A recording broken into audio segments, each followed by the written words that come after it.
Hi, and welcome to this week's video blog on Some Assembly Required. I'm Sarah Hammaker, and I'm glad you joined me. With the school well underway now, I thought I'd talk about grades. Specifically, whose grades are they? I contemplate this because I have two high schoolers this year, and grades are a little more important than they were in elementary school. But I think some of the practices we put into place in elementary school do carry over to high school. Um, for an example, the big one is that we recognize that these are not our grades. As I frequently tell my children, I have a high school diploma, which means I've already done high school. I don't need to do it again. I don't need to do fifth grade again. I don't need to do sixth grade again. So that's my way of telling my kids that I'm not invested in their grades. Doesn't mean I don't care about their grades. It means that I am not overly concerned when they get a bad grade because it doesn't reflect on me. I am not the reason they did not do well. I am not the reason they did well. They are the reason they do well or don't do well. And that is a key distinction that sometimes we really need to have clear in our minds as parents, as moms and dads, so that when there is a grade that is not what we consider up to par, that we can take a breath and address it in a way that makes sense and that will be helpful to a kid or a teen, as opposed to taking it personally, thinking, what did I do wrong? My kid's gonna live in my basement forever. No, and let's not do the apocalyptic thinking either, which is basically saying, oh my goodness, my first grader is failing reading. She's never gonna blah, blah, blah. No, let's take a breath. Most public schools in this country are excellent. They're good. They have ways of checking our child to make sure that they are on track and doing and learning like they're supposed to.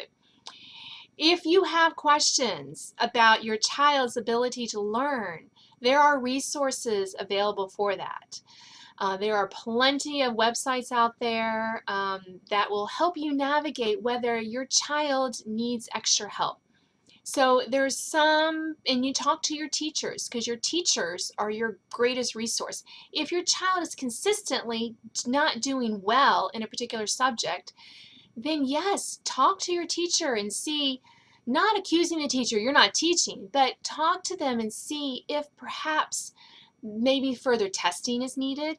Maybe it's a particularly difficult unit and your child is just not clicking with it. Maybe there's a distraction. Are they sitting next to a kid who's distracting them during tests so they cannot learning?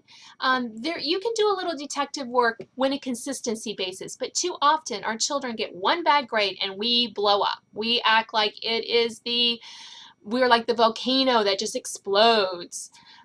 That's what I'm talking about. So again, if there's a pattern of not doing well in a particular subject, then investigate further. One grade, take a breath, don't go crazy. And remind our kids that there are different ways to evaluate their progress. Grades are just a letter. A GPA is just a number. Yeah, it's kind of important, but it's not the most important thing that you have, that your child has. So talking to our kids about different ways to evaluate their grades and their learning is important. For example, showing them that they have made progress. If your child has a particular tough subject, help them see their progress through the year as they start to master it. For example, one of my daughters is taking Algebra 2, and already she's like, oh, I don't understand this. This is difficult. So we know that her first couple of tests may not be that great grade-wise. But as she gets in the material, we're going to encourage her to see how she's progressed and how she's learned. And we pointed this out to her before, like when she first started taking Chinese, things did not go well. It's a very difficult language to learn, especially coming at it with no background at all. So just help them to see their progress. Show them that progress so that they can be encouraged rather than discouraged. Another way is to show them how they're thinking beyond the test. Some kids don't do well on tests. Let them see, oh, well, look, you did well in all these worksheets. Maybe you just froze up on the test. Or this is especially true for like those standardized standards of learning tests. In Virginia, we call them SOLs, that the state requires kids to take some of every year. So we say, well, don't look at your SOL scores. Let's look at what you did in the classroom. Because sometimes it's hard to take those kind of tests, those kind of standardized tests. SATs are the same thing. I did horrible in the SATs. Does that mean I was a stupid kid? No. This means that I really just did not do well on those kind of tests. I never did. My SOL scores, not good. I just didn't do well on that. So let's keep that in mind, that there are tests and there are tests, and let's help them see what they excel about. Let's also look at how they're engaged in the material. If your child is excited about the projects that they do, and they do really well on those in the classroom, maybe you don't worry so much about the test. Your teachers grade, they grade things differently. Tests are not always the most important things in a classroom. So let's keep that in mind as well. Let's see how our children are engaging and learning in the project.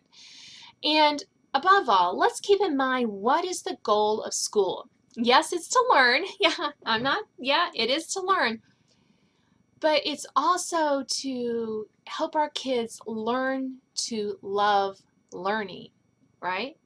I want my children to be curious about the world, because when they end high school, there is a whole world of them out there waiting for them to explore and to learn. I want them to not get so sick of reading about a subject, investigating a subject, that they never want to learn again and they take years off of doing it. I want them to see school as a way to satisfy that urge to learn.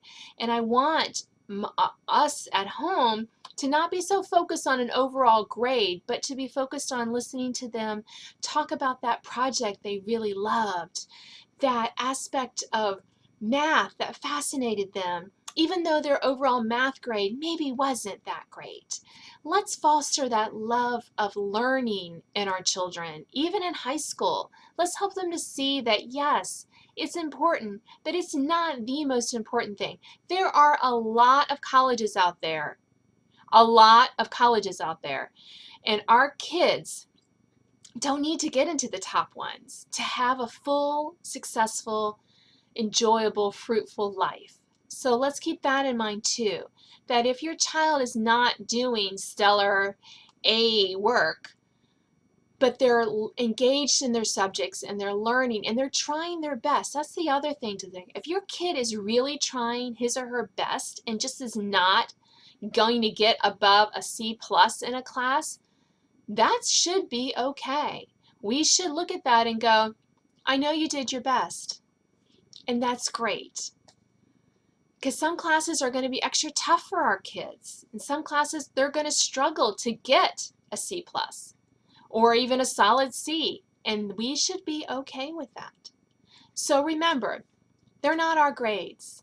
Let's encourage a love of learning. Let's help our kids see their progress through the year. Let's not focus overall on tests. And I know that's hard, because sometimes some teachers send daily emails with their grade. They send weekly emails with their grade.